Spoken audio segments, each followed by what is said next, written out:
खबर शामिल कंदासीं सखर खां, जिते बस टर्मिनल लॻ दुकान में सिलेंडर जो धमाको थियो आहे, जंहिंमें 3 ॼणा ज़ख़्मी थी पिया आहिनि। सिलेंडर धमाके में ज़ख़्मी थींदड़नि खे सिविल अस्पताल मुंतक़िल कयो वियो आहे। पुलिस जो चवणु आहे त ज़ख़्मी थींदड़नि में इज़हार भयो मासूम ॿार ऐं ॿिया शामिल आहिनि। सखर खां ख़बर अवां ताईं पहुचायूं पिया। बस टर्मिनल लॻ दुकान में सिलेंडर जो धमाको थियो आहे, 3 ॼणा ज़ख़्मी थी पिया आहिनि।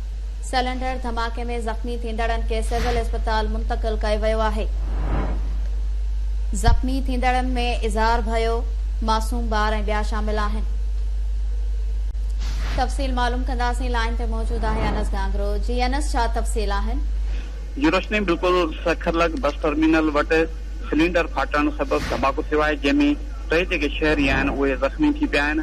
सखर जे बस टर्मिनल वटि LPG जे दुकान में सिलेंडर फाटण सबबि धमाको थी पियो। इलाइक़े में जेको आहे ख़ौफ़ रास फैलिजी वियो। दुकान में मौजूद 3 ॼणा हिकु राहगीर जेके आहिनि सो उहे ज़ख़्मी थी पिया आहिनि।